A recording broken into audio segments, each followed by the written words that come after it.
was the last time you sat down with a child and not only read them a book that entertained them, but provided an opportunity to discuss awareness of those around you, how to pick up on nonverbal cues, and learn about empathy? You're going to hear about a book that does just that, how that book found today's author, and the creative journey this author went on to bring this book to life.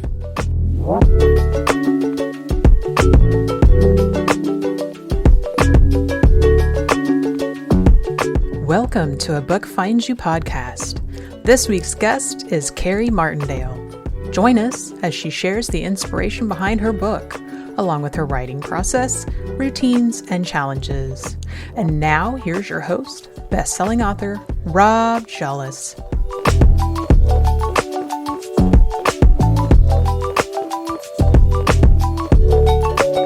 Today's guest, Kari Martindale, is an author, a Pushcart-nominated poet, and spoken word artist who has read at events across Maryland and performed at the White House.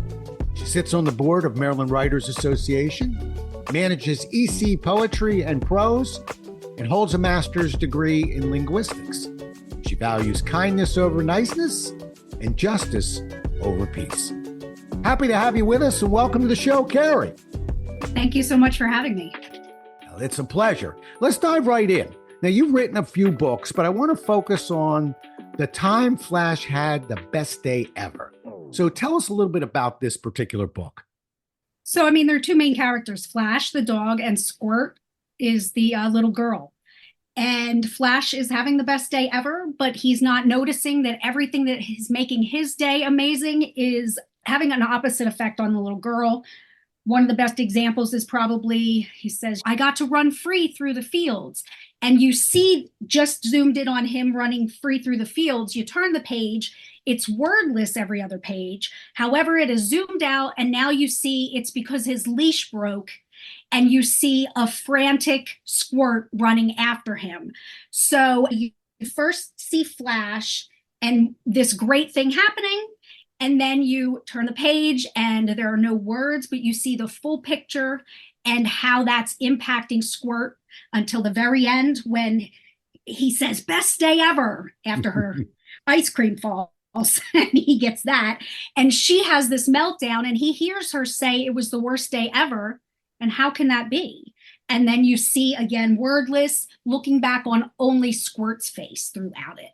It's really cool because every other page is wordless and you see the impact. I'm not telling you the impact, you're seeing it. Right. Love it. There's so many children's books, but you want those lessons and they can have a profound impact. I can tell you that to this day, I am still impacted by The Little Engine That Could, with a wonderful story, but a wonderful message. So I love the fact that you not only wrote a child's book, a book for children, but that there's truly some lessons in there. Is there any kind of guide or anything like that that's provided to a parent or to a professional so they make sure they make those connections? Right. So not within the book, but I used to have worksheets posted, and I should go back to doing that. I had some worksheets posted online, and I do have them printed out for if I do a reading. I don't do as many readings right now of the children's books, but I do have handouts and sometimes something online to show people, how to talk about the emotions. And I actually ask, have you ever had a bad day when everybody else was having a good day and no one noticed? That kind of thing. Right. Well, you'll have to pardon me. That's the trainer in me coming out, but Right. I'm a writer and a trainer, so that tends to happen. Okay. The show's called A Book Finds You. How did this particular book find you? Well, actually, I was living in Germany. There was a heat wave. And I will be completely frank, I was sitting around topless trying to deal with this day because we had no air conditioning because it was Germany and so many homes don't. It was that hot though. I was sweating. And my dog, Flash, who I based this character on, was out running in the yard and then just stood in front of the sprinkler. And I posted something to Facebook about it. And I said, I can't even. And someone said, well, it looks like Flash can even because he's out there. And the first thing I had written was, a book called The Day Flash Couldn't Even, which is basically the opposite. Now, that one didn't go anywhere, but this came out of it because I was thinking about opposites in general.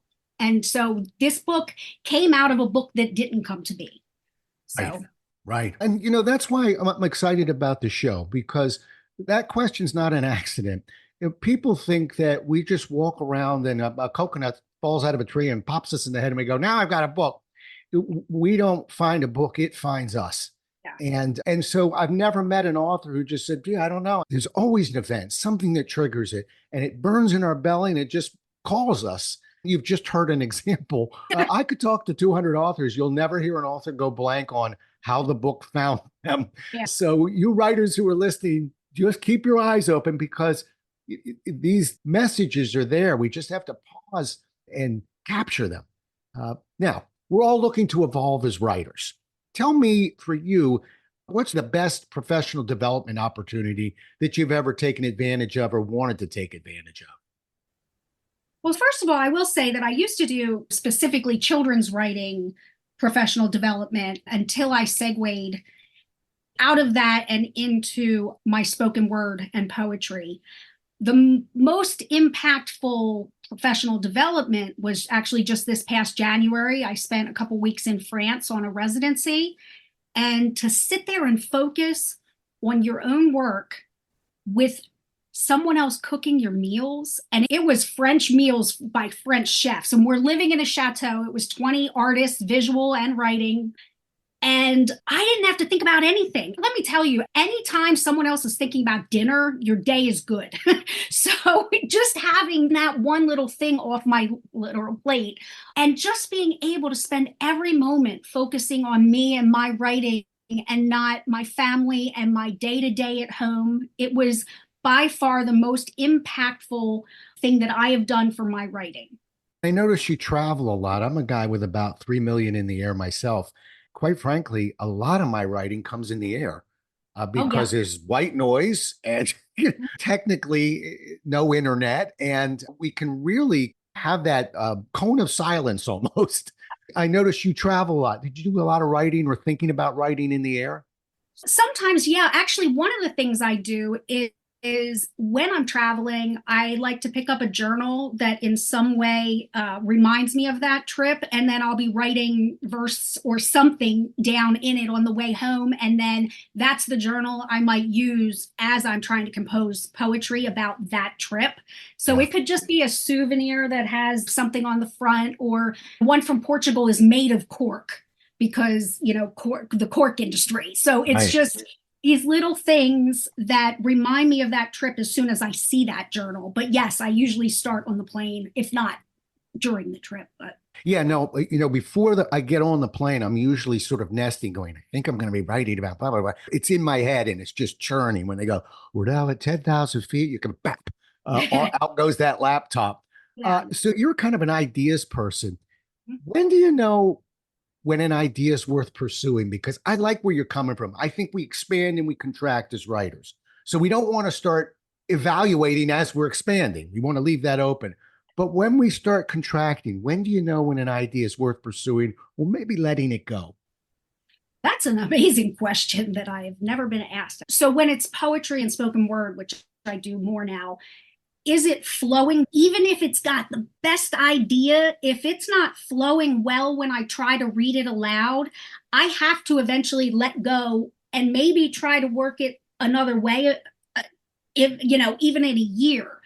But sound wise, it might be that I have to give something up no matter how much I like the words in it. Other times it might be just this message is not landing the way I want it to. I tried one poem, I don't know how many times, because I liked these 2 lines, and I just never got a poem out of it. Now it's still there. Who knows? It could be that one day one comes from it, but I had to let it go at that point because it just wasn't working. Right. So it's a great answer. And I'm really glad we've carved into this, because think about how many writers are out there who nest with an idea and they just can't get out of the box. And it's not procrastination. It's that they've got a great title or a great concept. the words aren't flowing. And eventually we have to listen to the other voice that says, we got to let it go. Now, I'll tell you, my little voice says, how about we let it go and make it a chapter? How about we let it go and make it, we'll plop it in there. We love those 3 words so much, but they're not going to drive the book. They're just going to be a part of the book. That's one of the ways I wrestle with it. We can spend years going, I got the greatest idea. Have you started getting there? No, eventually there's another voice going, you should have gotten there already. Maybe we have to look at this again. So we're all there, Kari. We're all there. Do you outline your stories or do you write organically? Rarely do I outline. I am pretty much as they say, pantser, not a plotter. Every now and then if I'm writing some kind of nonfiction, then there might be a little bit of plotting, but otherwise, no, I really just write until I'm done writing. Yeah. How do you stay motivated? I mean, listen, when you write a book, and I'm a business writer, but fortunately, they're bringing the word count down on business books. So it's 40 to 50,000 words now. But how do you stay motivated during that long that marathon that we're running? It's not a sprint. How do you keep the wheels moving? So if it's my poetry and spoken word, that's a little easier because some of it is inspired by anger, and there's always something to be mad about in the news. So even if I'm not necessarily sitting down to write that day, something might just come out of the news. I'm always motivated by injustice. That's how I stay motivated in the poetry and spoken word. I am actually working on a screenplay, and that has been difficult to remain, even though I love the idea. I love everything I've written so far. That one's harder to sit down and work on. I think because it's a longer piece that I have to finish.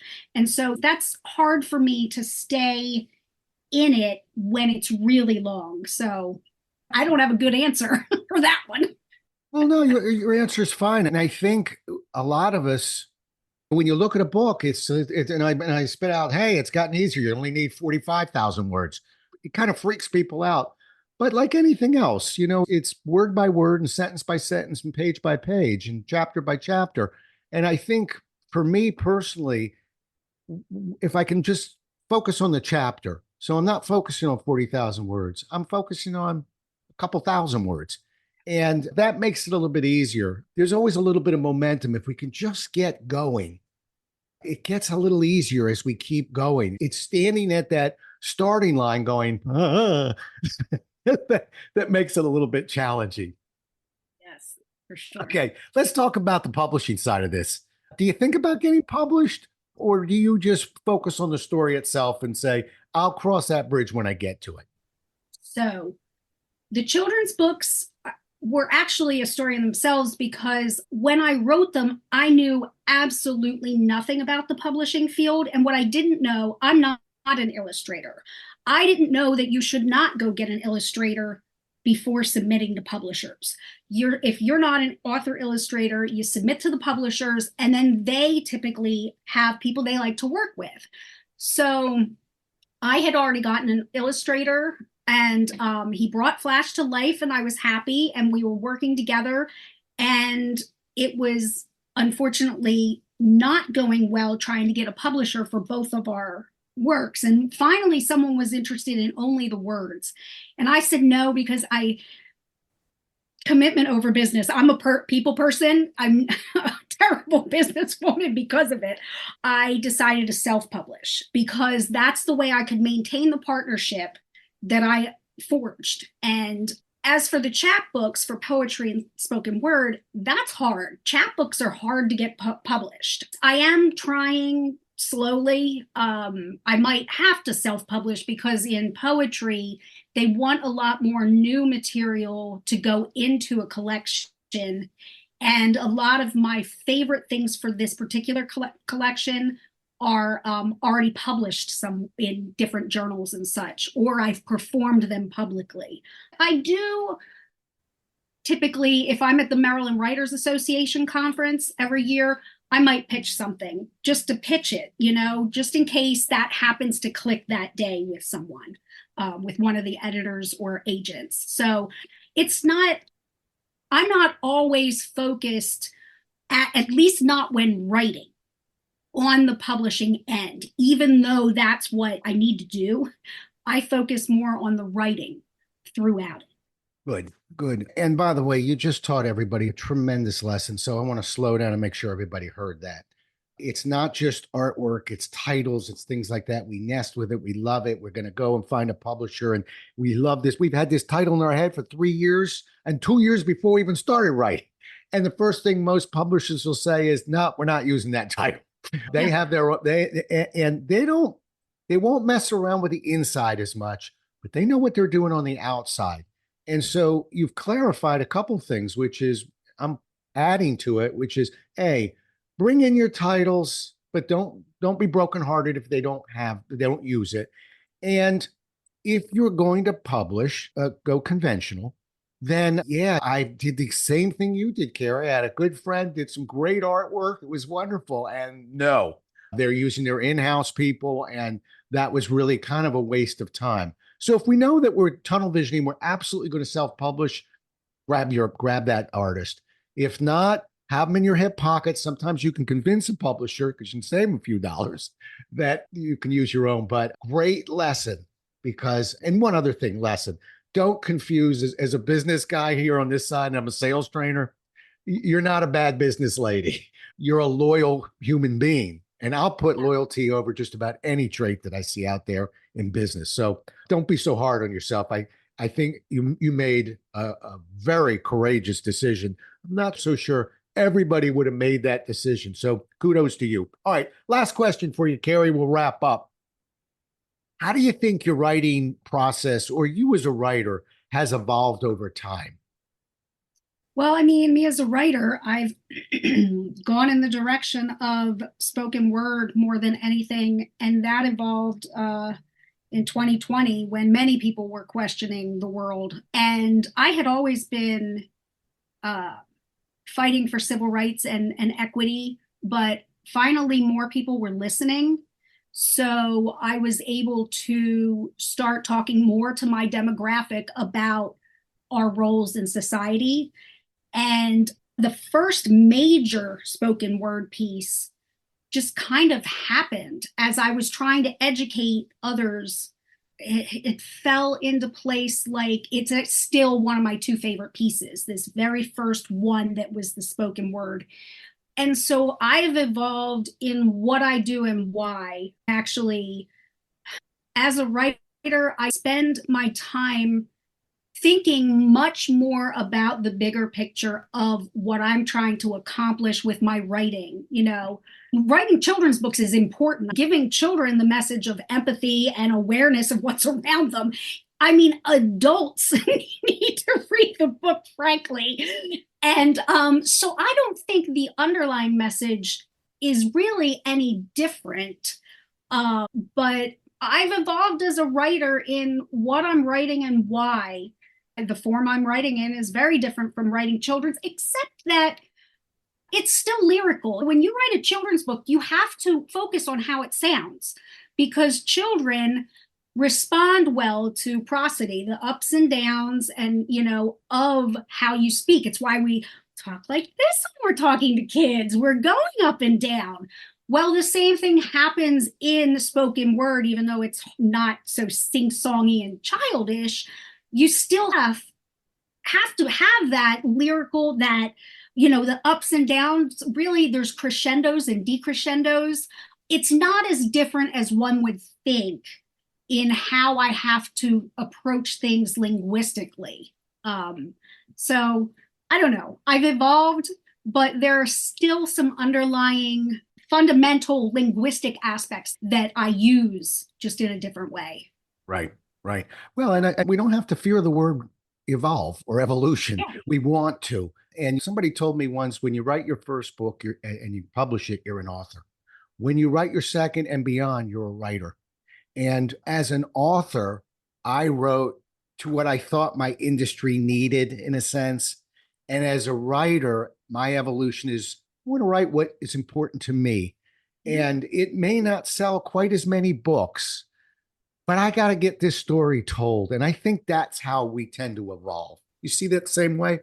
Yes, absolutely. I think, yeah, when you're able to really bring it into yourself and then put yourself out more than that commercially viable product, you're not as focused on the commercial aspect, the more established you get, because you've got good stuff to put out. It's just, how much of that commitment is toward yourself as opposed to money. Personally, Perfect. that's how I. Perfect. She's Kari Martindale. The Time Flash had the best day ever. There's a couple of Flash books I saw on Amazon. She's got some other books as well. How do people get a hold of you, Kari? Oh, really? There is a website, KariAnnMartindale.com, KariAnn Martindale.com. And then I'm on Instagram as Karilog, Karilogue, because it's Kari and then dialogue, travelogue, monologue, so it's Karilog. And of course, I'm on LinkedIn as Kari Martindale. So. Perfect. I think I may have linked up with you on LinkedIn. If not, it'll be happening soon. Well, all right, Kari, wonderful to talk to you. And you have the distinction of being the first guest ever on this show. You knocked it out of the park. I'm very grateful to have had the opportunity to speak to you, and thank you. Thank you for having me. You bet. Well, we'll do it again as well as we can next time, everybody. Until then, stay safe.